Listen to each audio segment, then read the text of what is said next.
தன் படைத்தனன் தன்னை நன்றாய் தமிழ் செய்யுமாறு.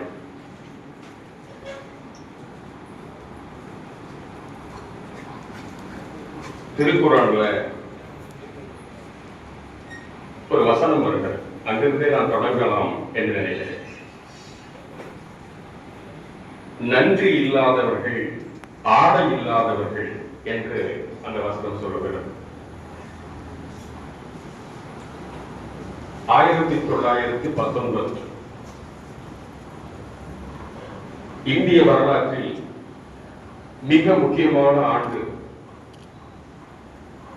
இந்திய ஆட்சிப்படி தேர்விலே கூட இந்த வினா கேட்கப்படுகிறது. 1919 இந்தியாவில் நிகழ்ந்த மிக முக்கியமான நிகழ்வு எது என்று அடிக்கடி கேட்கப்படுகிறது. வரலாற்றை அறிந்தவர்கள் சொல்லுகிற செய்தி என்ன என்றால், ஜாலியன் வாலாபாக் என்கிற இடத்திலே நிகழ்ந்த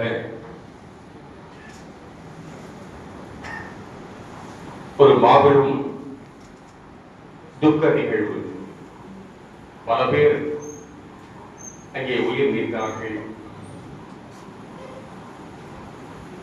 நேற்று அந்த இடம் மணல் நிறைந்த இடமாக இருந்தது. இந்த நிகழ்வு நடந்த அடுத்த நாள் அது சிவந்த மண்ணாக மாறியது. ஒரு சின்ன பையன், ஒரு 10-11 வயது இருக்கும், அந்த பையன் அடுத்த நாள் அங்கே போய் அந்த சிவந்த நிலையில இருந்த அந்த மணலை தன் கை நிறைய அள்ளி கொண்டு வீட்டிலே வந்து தன்னுடைய பூஜை அறையிலே வைத்து, இனி இந்த நாட்டுக்கு சுதந்திரத்தை பெற்றுத் தருவதுதான் என்னுடைய நோக்கம் என்று உறுதியேற்றான். அவன்தான் பகத்சிங். இது வடநாட்டிலே நிகழ்ந்த ஒரு மிக முக்கியமான வரலாற்று பதிவு.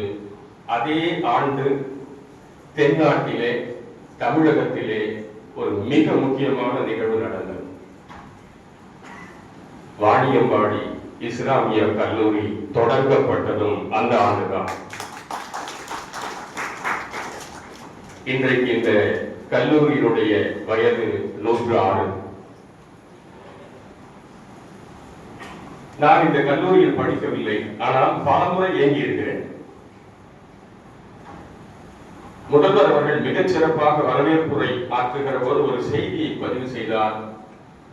ஐயா அவர்கள் பாடம் நடத்தி கொண்டிருக்கிறார் என்றால் எல்லோருடைய பார்வையும் கவனமும் அங்குதான் இருக்கும் என்று சொன்னார். இதையெல்லாம் நான் பல பேர் சொல்ல கேள்விப்பட்டிருக்கிறேன்.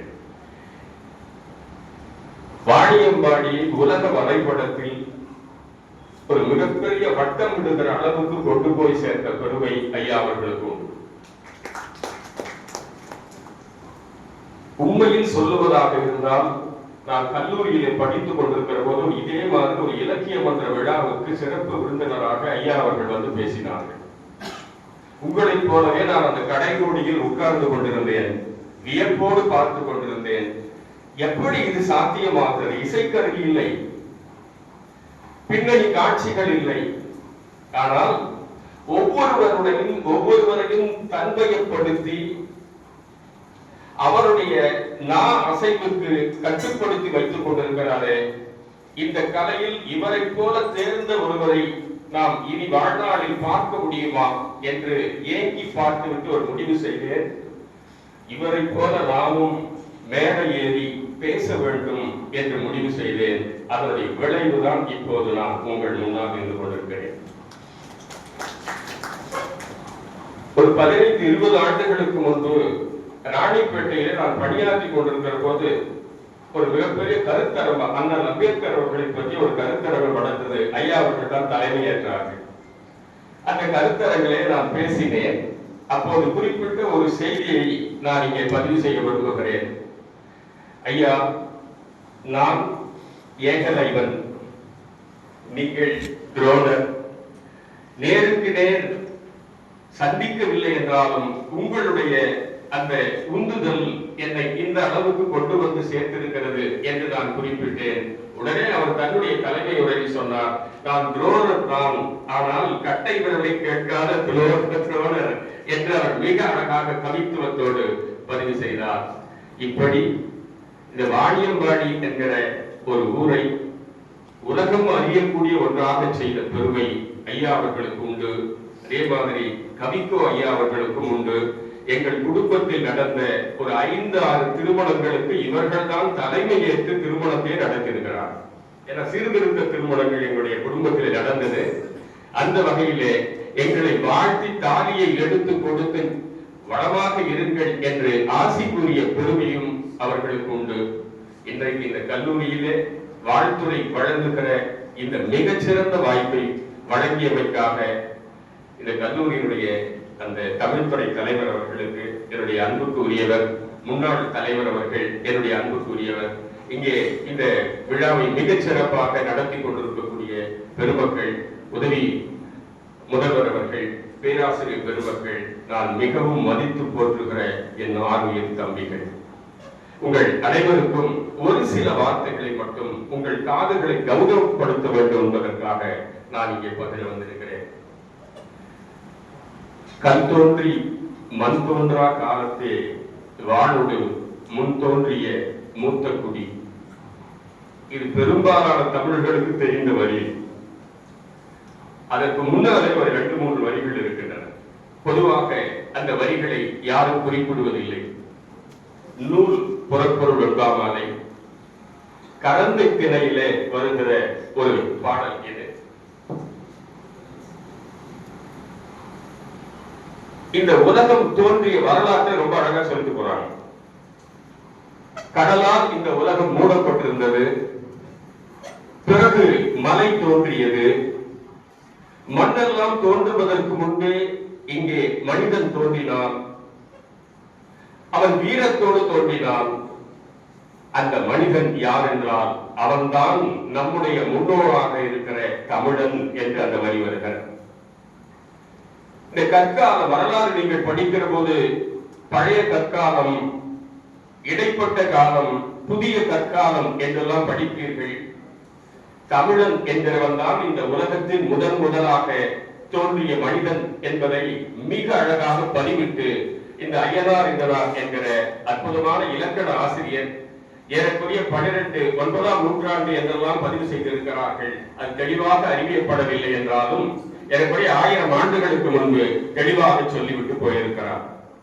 அன்புக்குரிய மாணவர்களே, இன்றைக்கு தமிழ் சமூகம் மதிக்கப்படுகிறது என்றால், தமிழ் சமூகம் கொண்டாடப்படுகிறது என்றால், தமிழன் என்று நாம் உலகம் முழுவதும் அறியப்படுகிறோம் என்றால் அதற்கு மிக முக்கியமான காரணமாக இருக்கிறவர் ஐயன் திருவள்ளுவர். நம்முடைய வாழ்க்கையுடைய வரலாற்றை முழுமையாக நாம் வாசித்து அறிகிற போது திருவள்ளுவருக்கு முன், திருவள்ளுவருக்கு பின் என்று நம்முடைய தமிழருடைய ஒட்டுமொத்த வரலாற்றையும் பிரித்து விடலாம். திருவள்ளுவர் என்கிற ஒரு மனிதர் நம்மில் ஒருவராக, நம் மொழிக்கு அழகு சேர்க்கிறவராக, இறைவன் நேரடியாக சொல்ல முடியாததை வள்ளுவனை தேர்ந்தெடுத்து சொல்ல வைத்தான் என்று பல பேரும் புகழ்ந்து சொல்லுகிற அளவுக்கு திருக்குறள் என்பது நம்முடைய நாடி நரம்புகளிலே கலந்து இன்றைக்கு ஒரு மகத்தான உலகம் கொண்டாடுகிற ஒருவராக மாற்றி இருக்கிறது என்றால் நம்முடைய வாழ்க்கையை வளமாக்கியவர். நான் சொல்ற சிந்தனை ரீதியாக, செயல் ரீதியாக இன்றும் நாம் பெரியவர்களை போற்ற வேண்டும் என்கிற எண்ணம் உடையவர்களாக இருக்கிறோம் என்றால், இன்றும் ஆசிரியர் பெருமக்களை கொண்டாட வேண்டும் என்கிற எண்ணம் உடையவர்களாக இருக்கிறோம் என்றால், பெரியவர்கள் சொல்லுவதை கூர்ந்து கவனிக்க வேண்டும் என்கிற எண்ணம் உடையவர்களாக இருக்கிறோம் என்றால், சிந்திக்கிற ஆற்றல் உடையவர்களாக இருக்கிறோம் என்றால், நம் மொழி மீது யார் கை வைத்தாலும் துடித்து எழ வேண்டும் என்கிற உந்து சக்தி உடையவர்களாக இருக்கிறோம் என்றால், எல்லாவற்றுக்கும் அடிப்படையாக இருக்கிற ஒரு பதிவு எதுவென்றால், வள்ளுவன் நமக்குள்ளே நுழைந்து நம்மை ஆட்சி செய்து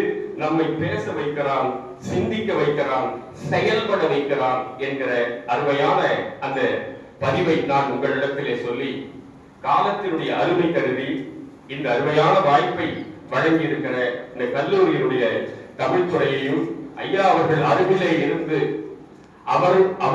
அவரோடு அமர்ந்திருக்கிற மிகச்சிறந்த வாய்ப்பை வழங்கியமைக்காகவும், அதே நேரத்தில் ஒரு சில பெருமைப்படத்தக்க 1-2 பதிவுகளை மட்டும் நான் உங்களிடத்திலே சொல்லி விடைபெறலாம் என்று நினைக்கிறேன். உலகத்தில் தோன்றிய முதல் மொழி நம் மொழிதான்.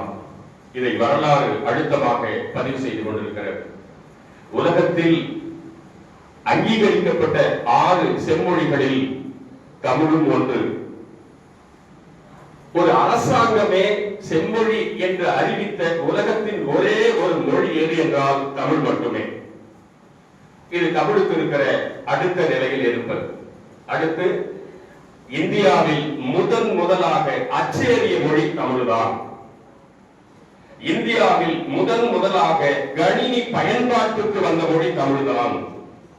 இந்தியாவிலேயே அதிகம் தேடப்படுகிற மொழி, அதிகம் இணையத்தில் அதிகம் பயன்படுத்துகிற மொழி தமிழ்தான். தமிழ் என்றும் வாழும், தமிழ் என்றும் வளரும். அது உங்கள் கையில் தான் இருக்கிறது. மிக வளமான மொழியாக பேராசிரியர்களும் உங்களுக்கு முன்பு இருக்கிற தலைமுறையிலும் ஒரு கொடையாக இந்த மொழியை உங்களிடத்திலே ஒரு பரிசாக கொடுத்திருக்கிறார்கள். உங்களிடத்தில் ஒரு வேண்டுகோளை வைக்கிறேன், எப்போதும் தமிழில் பேசுங்கள். இன்னொரு மொழியை தயவு செய்து, குறிப்பாக ஆங்கிலத்தை தயவு செய்து கலந்து பேசுகிற அந்த தன்மையிலே இருந்து உங்களை விடுவித்துக் கொள்ளுங்கள். இன்றைக்கு உருவாகி கொண்டிருக்கிற சில தலைவர்கள் கூட அப்படித்தான் பேசுகிறார்.